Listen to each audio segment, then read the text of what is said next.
Hey, hi, hello everyone, and welcome to another episode of Barely Bookish. We are once again reading Pride and Prejudice, and I am joined by the lovely Amanda Faye. She's not here for this little intro, but I'm sure she's just excited as I am to get into this. If this is your very first episode of Barely Bookish, welcome. Hi, how are you? Please enjoy. But I just want you all to know that these are spoiler inclusive, so if you have not read Pride and Prejudice, please be sure to do that first and then come back to our episodes. But they are a lot of fun. I hope you really enjoy them. Also, if you are sort of getting down with the quarantine blues and you want to join a virtual book club, I host one. We are currently reading A Song of Wraiths and Ruin. Just go to barelybookish.com/connect and you can get the Discord link and join us for that wonderful reading. We do pick new books all the time, so there's always something that we're reading, always something new to read, and I really hope you'll enjoy it. But without further ado, let's get into this episode of Barely Bookish.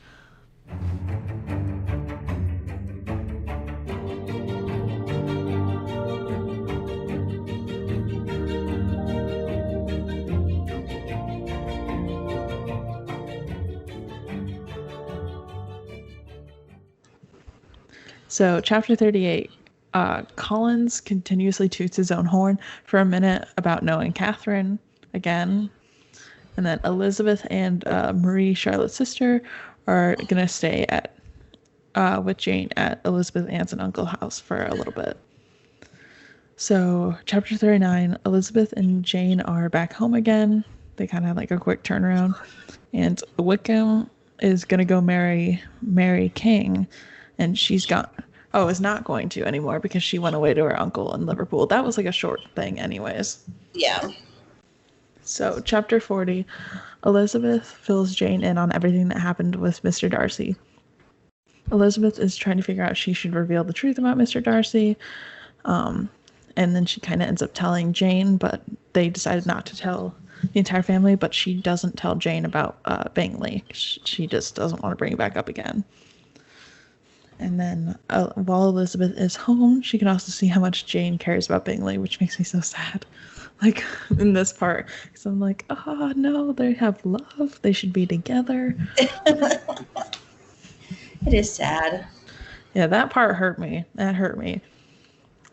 So, chapter 41. Lydia is going to Brighton after the soldiers and staying with a friend to try and catch a husband, which is the beginning of the downward spiral. Elizabeth is trying to get her father to check Lydia so that she doesn't embarrass them all. And the family went out to dinner with some of the soldiers. Elizabeth tells Wickham that she actually saw Darcy and the Colonel, and it makes Wickham super uncomfortable.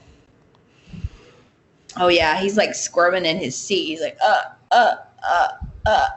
Oh, yeah.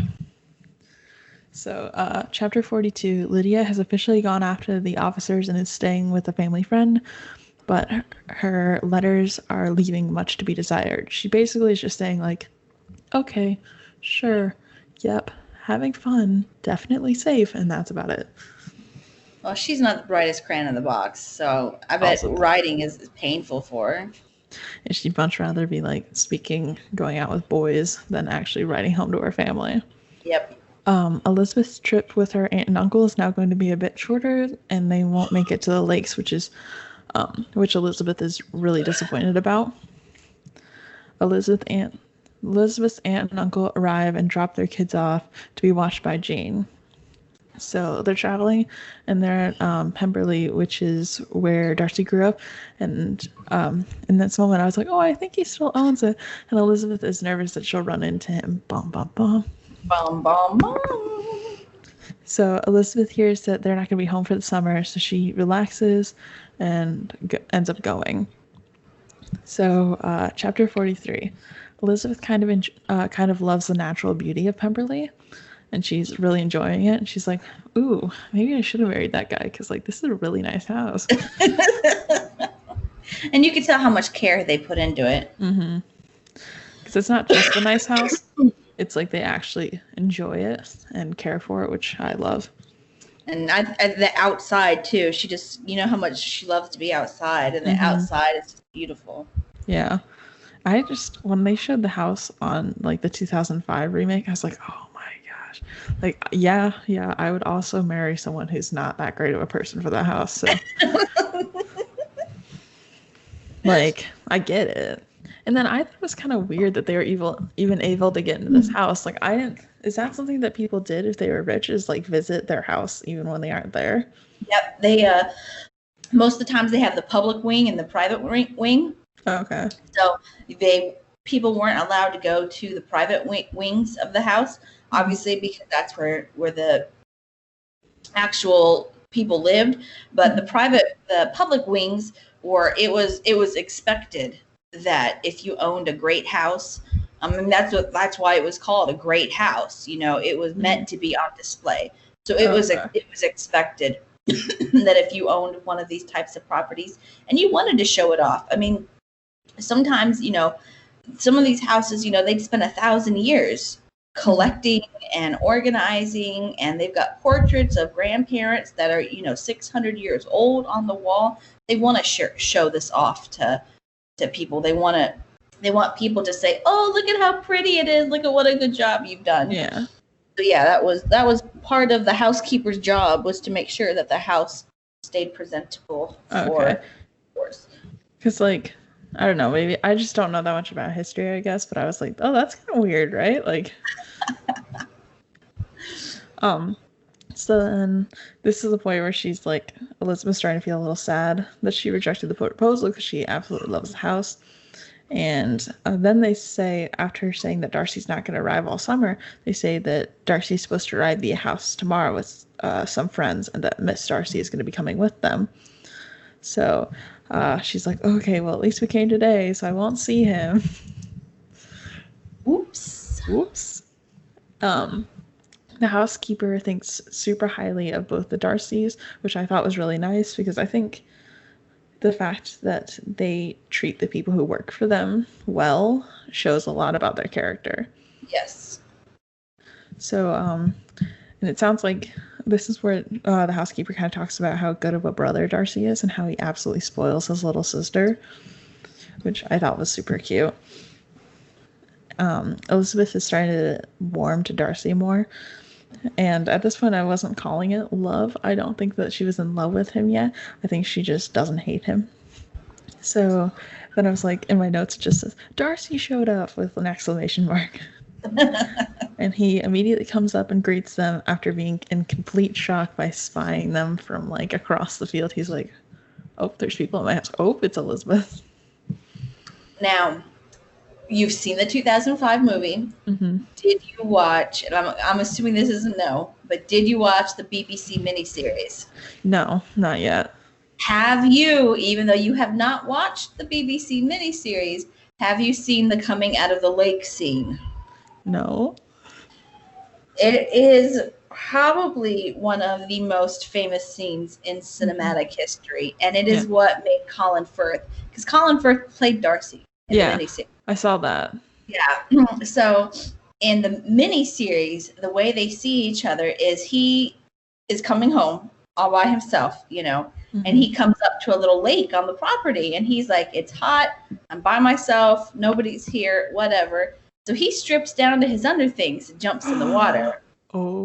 Now, remember, the underthings at that point in time were still, you know, longish pants, and he's got his breeks on, and but just the white shirt that, you know, they don't have buttons or anything. So the white shirt is open a good chunk of the way, so you can see some skin. And so he jumps into the water. We see him swimming for a little bit. She's walking around the property, and as he's coming out of the water, still wet, is when they run into each other. Hold on. Okay, we're pausing. I have to look this up so that we can talk about it right now. Hold on. Yes. Let me just pull it up. Oh, this handsome man. Has changed his career. I mean, everything he's done from this point on has been to try to not be typecast as Darcy. But he's so beautiful. But then he's actually played Darcy twice. If you want to think about, he did it in this, and then he did it in Bridget Jones' Diary. Oh, really? Have you not seen Bridget Jones' Diary? No. It's a modern retake on Pride and Prejudice. Oh, and I'm gonna have to watch it. He plays Darcy in that one too. Okay, well now that when you're done watching that, I have to talk to you about another one then that you'll enjoy just as much. I got to the point where they got awkward, so we're good. I've experienced it. I appreciate it. Okay. I had to know. There is another BBC miniseries based off of a Pride and Prejudice retelling or sequel. That book is called Lost in Austen. And what happens in that book is a modern day woman who is obsessed with Pride and Prejudice, me, goes through a portal in a bathroom and ends up inside Pride and Prejudice as Elizabeth. Elizabeth switches with her and ends up in modern day London or New York or wherever it is. And so there's a BBC miniseries based off of, it's such a good book, based off of that book. But they recreate the water scene for the BBC miniseries in like a different fashion. But that one is even better because the guy that plays Darcy is super cute. And we actually see him rise from the water and his shirt is all see-through and you can see all his abs through the water. And that's what I need in my life. I think if I remember correctly, because it's been a long time since I've seen but I think she actually asks him because she's obsessed with, she's seen everything. So I think she actually asks him to jump into the lake and then to come back out so she can recreate the scene from the original BBC miniseries. I need that. I need to see that. That's so funny. So I hope you weren't planning on leaving Pride and Prejudice universe anytime soon because it's going to take you. It's going to take you a good 6 weeks to get through all this, depending on how quickly you read. Yeah, honestly.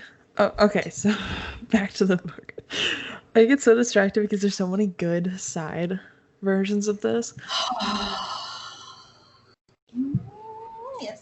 Yes, there is. So Elizabeth is immediately regretting coming as soon as he's left. And she's starting to wonder what he thinks of her and if he still likes her. And this is the point where I was like, oh, yes, she's starting to catch feelings. So as they're walking through the woods, Darcy comes back out to meet them again. And Elizabeth introduces Darcy to her aunt and uncle. And he stays and walks with them and offers her uncle to come and fish as much as he wishes. So Elizabeth tells Darcy that she was told he would not be there. Darcy asks if he can introduce his sister to her. And I was like, yes, it's love. It's love. Elizabeth says she'll meet his sister and she thinks that Darcy is probably trying to set her up or something. So Elizabeth is now leaving with her aunt and uncle, and they are talking about how much they like Darcy. And this is the point where Elizabeth's aunt is like, "Ooh, do you like Darcy, don't you?" And she's like, "No, I just think he's okay." And she's like, Well, and I mean, as they made it very clear, I'm sure the master of the house coming out to greet people that are touring is not something that's heard of. You know, that's not his job. He cares nothing about it, you know. So just the fact that he came running back out of the house, he switches clothes and everything because he's like a hot mess. He's been riding, he's covered in dirt. So he runs into the house, says, "Oh my God, people." He's yelling at the housekeeper. He's like, you know, what did they do? What did they say? How did you treat them? Did you offer them this? Did you offer them that? At the same time, his butler's stripping him down, changing his clothes, putting him back on, making sure he looks okay. And he's back out of that house 15 minutes later, chasing them down the walkway. You know, that alone, they're looking at Mr. Darcy like something fishy's going on here, because even the fact that Darcy even looked in their direction is setting off all sorts of warning bells. That just was not done in that time and age. It was so improper for him to come up to them like that. Yeah. So. I'm now imagining that Darcy was like doing that thing where you run until you're like close enough, and then he starts walking casually like he wasn't running, and he's like, nah, nah, nah. Oh, absolutely. That is, that's what had to happen, because look at how big that property is. Yeah. Okay, not just in the movie, in the book. For him, the driveway is like 6 miles. So for him to get from inside his house to where they were trying to get back into their carriage, dude had to haul ass. And then as soon as he got close enough, he dropped down and had to regulate his breathing so it didn't look like he was huffing and puffing to catch up to them. He's like, just bring a horse, bring it, make it meet me at the door. I will ride. I'm going to sprint that horse, we'll get there. And then he gets off the horse and he's like, I just casually walked back, Exactly. Yeah. Yeah. So warning bells were going off in the ant's head for sure. Yeah, it had to have been like 15 minutes that he was gone, because they didn't make it very far. It's awesome. So Elizabeth fills them in on what she heard from Darcy without actually telling them what he said, because they were really in support of Wickham. Seems like everybody was. And yeah, so she didn't like tell them the whole story, but like enough for them to be like, ooh, wait a diddly darn minute. So chapter 44. Darcy is bringing his sister over to meet Elizabeth, which I was like, yes, cute. We'd love to see it. And Elizabeth is nervous. It seems like she's starting to question if she really likes Darcy at this point. And Miss Darcy is like really shy and just as nervous as Elizabeth. And they make mention that like most people think of Miss Darcy as like being kind of stuck up because she's so nervous and she doesn't really like to talk. But Elizabeth's aunt and uncle are just kind of like, oh, she's just shy, she's nervous, which I thought shows a lot about their characters, because they don't frown upon her for being shy. They're just like, oh, she must be shy. Yep. Like, they don't seem like they want to think bad of someone they don't really know, which I thought was nice. And also, I want to point out again how strange it is that he brought his sister to her. Yeah. Okay. They were expecting a request to come to. She's a high-bred lady. She's the highest-ranked female in this parish. The fact that the very first day they arrived, she showed up to meet Elizabeth is 100% out of, that's not the way things should have been done at all. Yeah. They should have gotten the invitation to come and wait on her. And the fact that Darcy brought them that quickly right away is something else that is setting off all sorts of warning bells for the aunt and uncle that says, this dude is mad in love with our niece. Yeah. Because, it shouldn't have been like that in that time and age. For Darcy to come to Elizabeth instead of Elizabeth coming to her was way out of the ranking. I know. I'm just imagining her aunt being like, so why'd that happen? Elizabeth is like, oh, casual, just a thing he likes to do. Not specifically to me, but like, don't read too much into it. He's always breaking protocol like that. Always. No, literally, though. So, Elizabeth's aunt and uncle can tell that Darcy is absolutely in love with Elizabeth. Elizabeth notices that, I guess Bingley's there now, and Elizabeth notices that Bingley does not seem to have any feelings for Miss Darcy, which makes Elizabeth pretty happy, because she's like, okay, there's still a chance. Yep. So Elizabeth is noticing that Darcy's manners are drastically better, and wondering if it's just Elizabeth that caused him to change his mind, or if it's something else. And I'm like, it's just you. It's just you. So the Darcys invited Elizabeth and her family to join them for dinner, and they immediately agree. And Elizabeth's starting to decide how she feels about Darcy. She's not really sure, but I'm like, you're in love. So Elizabeth really appreciates that he seems to be willing to forgive that she looked down on him, and she's starting to think that he definitely still likes her. Her uncle is also decides to go fishing at Darcy's that morning, so they're all starting to bond and have a good time. Woo-hoo. I know, I love it. So chapter 45. Elizabeth thinks that Miss Bingley's dislike of Elizabeth started to originate in jealousy, and I was like, that's a fact. Yes. And Elizabeth is back now for dinner at Pemberley with her aunt, and they are greeted by all the ladies. None of the boys are back from fishing yet. Miss Darcy is incredibly shy, and I kind of felt bad because she seems really nice, but she just doesn't really talk at all during the dinner. And they're all eating, and the boys haven't showed up yet, and Elizabeth is starting to wonder what's taking them so long. Darcy walks in, and as soon as he does, everybody in the party watches him in just suspicion to see how he reacts to Elizabeth, which I thought was so funny because everyone's like, instead of like just being like, "Oh, hey, Darcy," they're like, "How's he gonna react? How's he?" Because everybody knows that he's in love with her. I know, and he knows it too. He's not even trying to hide it anymore. I know, and Elizabeth's like, "I am unsure," and I'm like, "It's certain. It's a certainty. He loves you."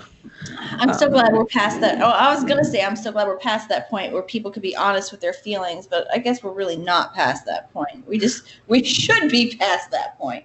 I know, and now everyone still doesn't want to say how they feel. So Miss Bingley is so incredibly jealous that she keeps trying to draw Elizabeth's attention away as if that's going to help the situation. I'm like, what is that trying to fruit? But it's fine.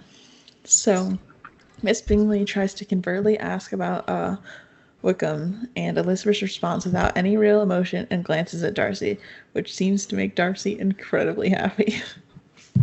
Heck yeah, it does.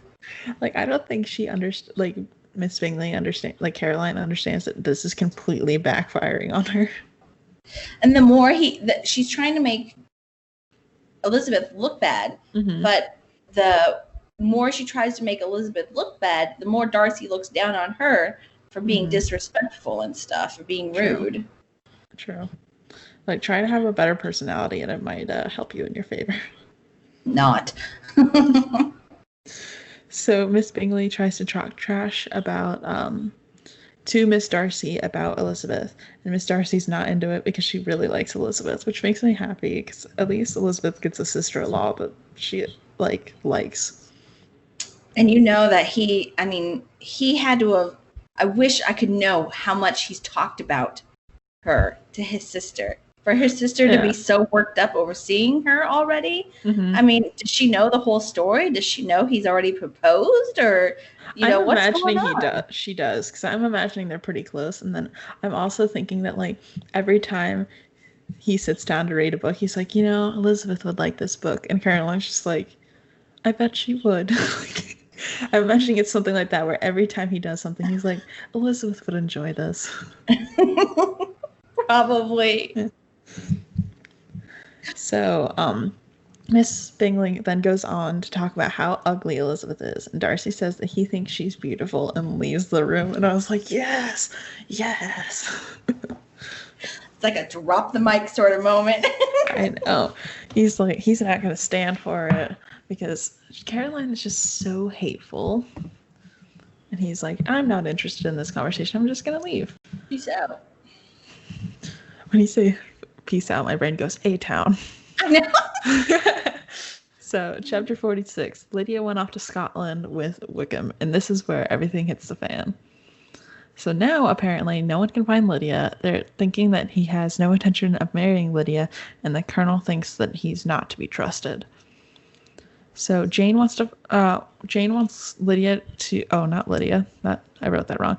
Jane wants Elizabeth to come home as soon as possible. And Elizabeth freaks out and runs to find her uncle. And then when she runs to the door, Darcy is standing there. I was like, yes. I thought this was going to be proposal time too, to be honest.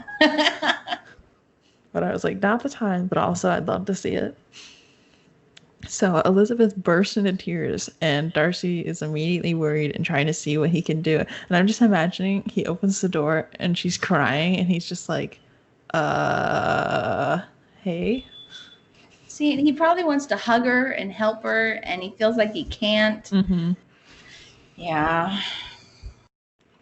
So Elizabeth tells Darcy what happened, and he seems to feel really bad for her. He ends up going away after comforting her for a minute. And in my head, I was like, I thought he was going to say, I'll go find him, all that kind of stuff. But he doesn't say any of that. He just does it behind her back, which I don't know if I like that better, but I still like that he did it. Well, it's one of those totally breaking the ranks. That's so improper for him to put himself in her family business. Yeah. So that's why he can't tell anybody. I think if he could have managed to make her go home without letting the Gardners know, then no one would have known that Darcy was involved in it. But because he couldn't, he had to have somebody to help him deal with them. Yeah. It's so out of his place. He should not be there at all. True.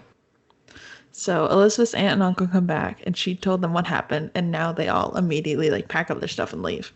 So chapter 47, everyone is trying to figure out why he wants to marry Lydia when she has absolutely no money, which is something I didn't understand either. Because he didn't seem to think she was pretty, he didn't really like her, and she doesn't have any money. So I couldn't figure out why he was trying to even marry Lydia in the first place. He wasn't trying to marry her, but trying to run away with her in the first place. Because he's got nothing better to do. They're obviously doing it. I mean, there's no doubt about that. So he's already taken her virginity. Yeah. Let's just hope he's the one that took it.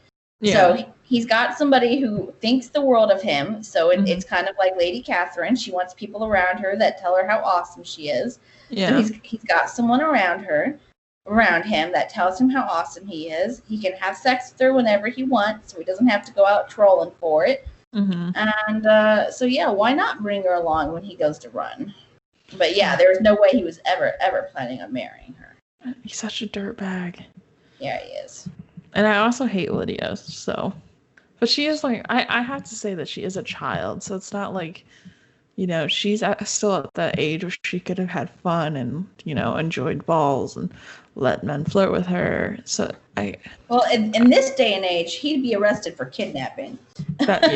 Yeah, true. 'Cause she is literally a minor. She may have run away with him, but willingly. But in this day and age, he'd be in jail for kidnapping and rape, not being forced to marry her.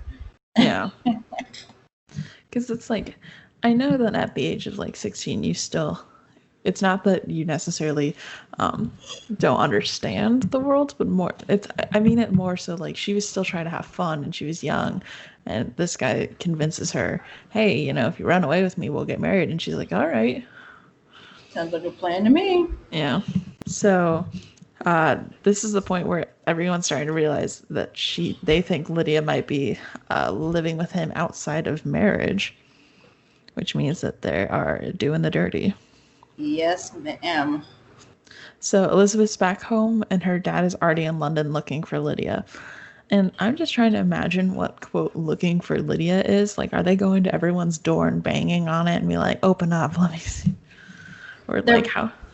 They're the unseedy places, going to bars and stuff or taverns. But also they send out cards. So you've heard the phrase "send my card around"? No. So in that day and age, to let people know you were back in town, because you had a country house and a townhouse. So to let people know you were back in town, you literally sent out a business card to all the neighboring houses of all of the society that you wanted to hang out with, and let them know that you were in town. Or you'd get a card in return that says, I'm so happy to see you. Let's arrange lunch. Can you come to my house this time? They communicated via these little cards because they don't have cell phones or, anything like that. So when they're looking for Lydia, they're probably sending their cards around to all of their contacts, and their contacts are sending their cards around, and their contacts are sending their cards around looking for Lydia. But at the same time, they can't, trying to keep it from as little public knowledge as well, because it's going to ruin the entire family if it gets out that Lydia is living unmarried with a man. And so they're probably sending their cards around looking for somebody who could tell them where Lydia is. Yeah. Yikes. So everyone's getting really nervous because there's been absolutely no marriage announcement, because they thought, she'll send one when it happens, but there hasn't been one. And their mother is blaming the Colonel's family that Lydia was staying with for ever letting Lydia out of their sight. But it's not their fault. But I think Miss Bennet just likes having someone to blame. Or Mrs. Bennet. No, it is partially their fault. Yeah, I mean, I feel like you also can't control a girl as that much, you know, like you can't have an eye on them constantly. But but I don't know. in that day and age, you could. I guess, you know, to me, a good part of it's Lydia's mom's fault. I mean, it's yeah, Mrs. Bennet's fault for letting her grow up to be that wild. yeah. But if they'd had proper, if they had proper eyes on her, then it wouldn't have happened. Like, did they not have, because, you know I had to read Gone with the Wind. Not had to, but I read Gone with the Wind, and they always had to have a chaperone. Like, the girls didn't seem to ever have to have chaperones. No, and that's part of the problem, because if you notice the upper class ladies, Mm-hmm. like Mrs. Darcy and the Catherine's daughter, Mm-hmm. the cousin, they do always have chaperones. Okay. They're anytime they're walking in the park or whatever, Mm-hmm. they have their companion with them. Yeah. So that's where that governess would have come into play. Oh, okay. They would have always had chaperones. They would not have ever been by themselves. So I'm guessing that's also why Lady Catherine looked down on them, because these girls technically had no chaperone with them. So, I mean, they were run wild. Yeah. Yeah. You don't ever see Mrs. Bingley by herself, do you? Miss Bingley? That's true. She had her married sister with her anywhere she went, and a brother. But like when they were like doing calls and stuff, she had the Mm-hmm. sister with her. And as a married woman, she's considered an appropriate chaperone. It's wild to me that's like, we're like, oh, you know, that's so bad that she didn't have that. And it's like, I can't imagine having to have a chaperone with me at all times. Yep. She should have. So Mrs. Bennet says that she's going to make them marry and make sure that Mr. Bennet does not fight Wickham. So I'm like, yeah, okay. In Lydia's note that she left to the Colonel, she says that she's in love with Wickham and that they do not need to tell their family because, quote, it'll be funny when she signs her name Lydia Wickham, unquote. She's so stupid. I'm like, yeah, it'll be quite funny having your entire family nervous and panicking for no reason. Yeah, she's just so stupid. Yeah. Chapter 48. Everyone in town hates Wickham now, and he's in debt to everyone. Like, I think no one wanted to talk about it when he first started racking up debt, because, you know, a lot of families liked him, and they're like, oh, it's just us. But now it seems like everyone's talking about it, and everyone's realizing, oh, you all experience the same thing. Yep. So, their uncle has joined the father in London to look for Lydia, but they're not having too much success currently. So Collins wrote a letter to Mr. Bennet that literally says, "The death of your daughter would have been a blessing in comparison of this." And I'm like, first of all, that's terrible. Second of all, read the room. And then he also says that he's thankful that he didn't marry Elizabeth, so that he has not caught up in this, plus tells him to disown Lydia. And I'm like, mind your business. I know. He's just so high and mighty.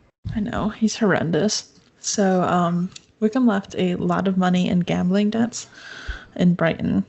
And so they finally find him, and they haven't found him. So their father's coming home while their uncle continues the search for Lydia. And Elizabeth also hasn't gotten another letter from Pemberley since she's gotten home, and she's like, oh, this is sad. And I'm like, it's because he's helping you. Like, Mr. Bennet says no officer is to pass through their house ever again, that he has learned to be cautious. He also says that Kitty will not be allowed to go to balls unless she's with one of her sisters. Kitty and Lydia are basically the same person. Yes. So, chapter 49. The housekeeper just told Jane and Elizabeth that their father got an express letter from their uncle, so they ran to find out what it's about. Their uncles found Lydia and Wickham, and they're not married, and there's no intention of them ever doing so. But their uncle is making them, and they're saying that Lydia will get £5,000 when her parents die, plus £100 per year, which is like what they, basically what Wickham demands, right? Oh no, did I mess it up? It's £1,000 for each girl, 5,000 total.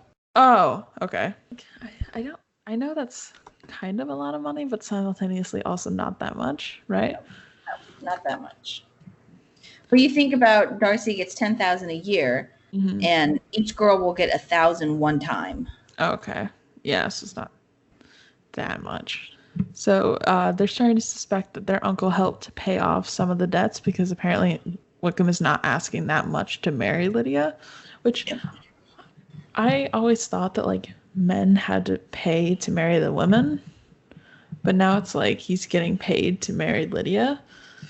No, women have their dowries. Uh-huh. So even though men would normally give something to the fathers, Yeah. women were coming with tons and tons. Like Georgiana Darcy, Mm-hmm. when she gets married, she gets 10,000 pounds. Okay. So that's why what's his face wanted to marry Georgiana, was because upon her marriage she inherits 10,000 pounds. Like a year or just one time lump sum? I think it's just the one-time lump sum, but Okay. because she is still a Darcy, you know, she still is able to draw support from that community. True. So Mrs. Bennet is now incredibly happy because she has a major mood shift, and now that Lydia's getting married, and can't wait to see Wickham. I hate her. Yeah, she's just whatever. She is what she is. Yeah, it's so annoying though. So chapter 50. Mr. Bennet is still not too happy about this wedding and refuses to pay for the wedding clothes. And Mrs. Bennet is like, what? I know. All she cares about now is that Lydia looks pretty. I know. And it's like, you were just like swearing off your daughter 5 minutes ago, but whatever. So Elizabeth admits to herself that if Darcy proposed right now, she would accept. And I'm like, yes. So Wickham is quitting the militia and is going to go back into the army, which means that they have to move north, which Mrs. Bennet is not very happy about. And Mr. Bennet is going to allow them to visit once they've been married, but only once they've been married. Yep. Which I thought was like a big step for him, because I know he didn't really want to. But well, now that Lydia, he's not the typical father, so a lot of fathers wouldn't have let Lydia back in the house, just like Colin said. But now that she's married, I think he enjoys like making fun of them. So True. He wants them in the house just to keep his wife quiet, and two, just to see what all the hubbub is about. True.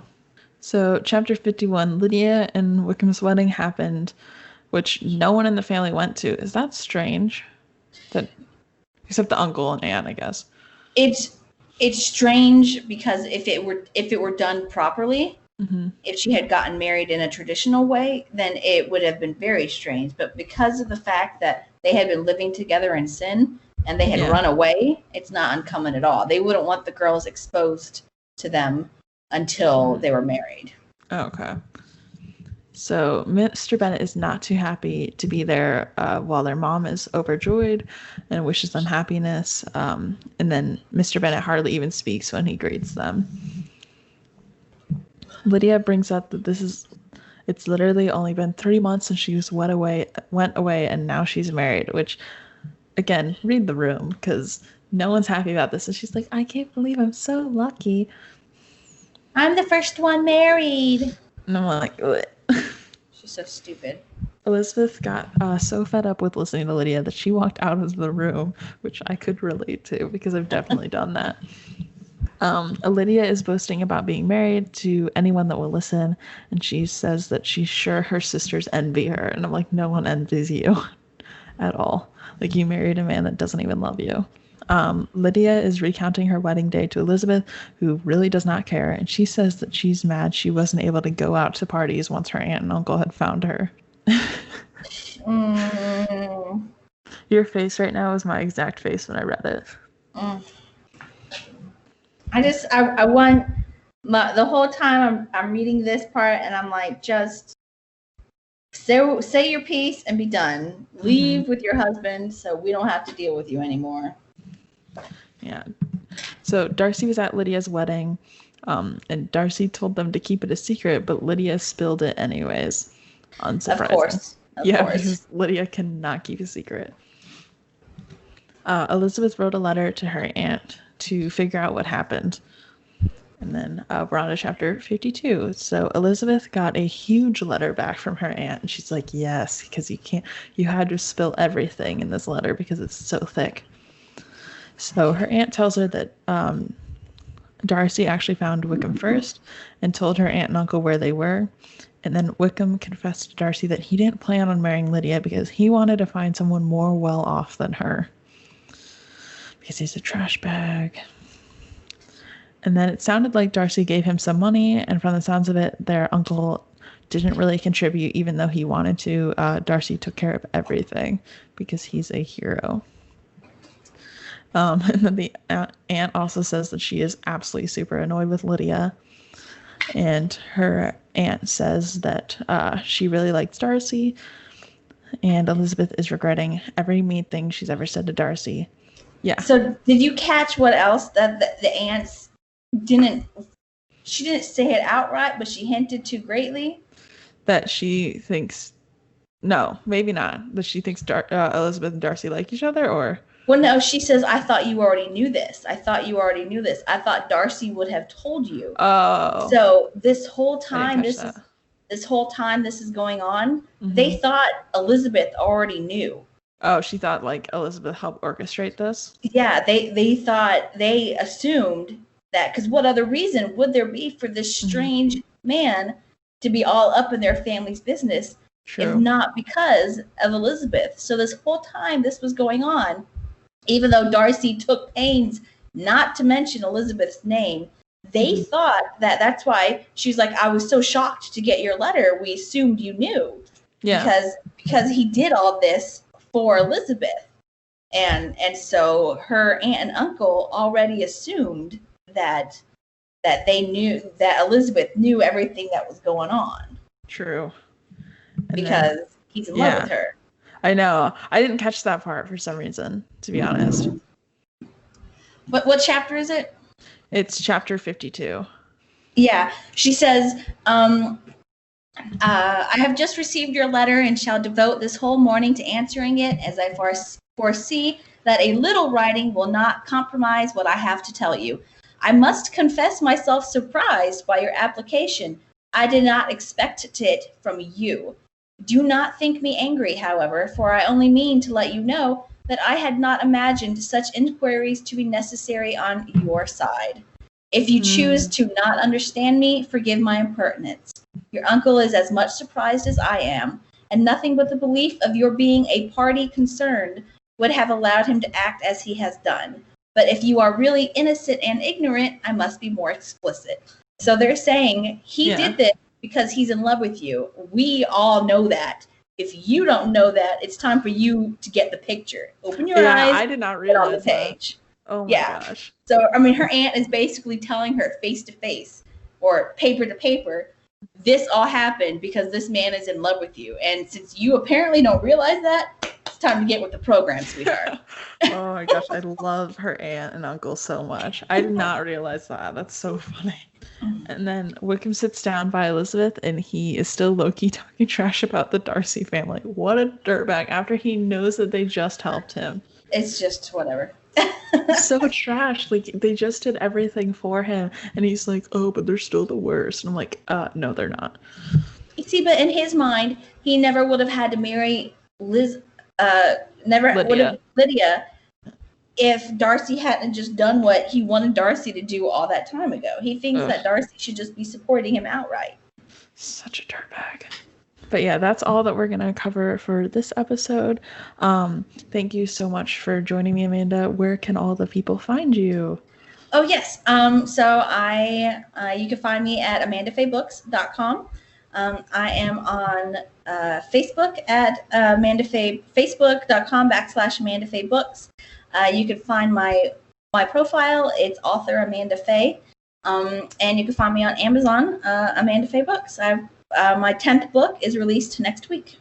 No, so exciting. Well, by the time that this gets posted, it will have already been released. Well, my 10th book then it has just been released. Yeah, there you go. But yeah, thank you so much for joining me. I will catch you all in the next episode. Bye. Bye.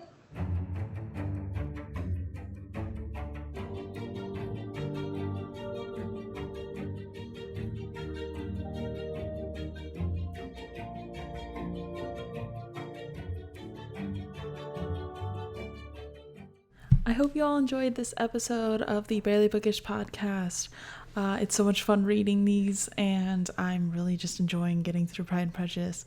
If you all want to find me anywhere, I am at Barely Bookish on basically everything. I do have even a TikTok account, which I've been talking a lot about from Blood and Ash recently, so you can enjoy that. As I mentioned in the beginning, if you want to join the Barely Book Club, we are on Discord, and you can find it by going to barelybookish.com/connect, and it's a lot of fun. My logo was designed by my wonderful little sister Sarah. Our theme song is from freepd.com by Raphael Crux. It's called Video Game Blockbuster, and that's all I have for you. I will catch you all in the next one. Bye!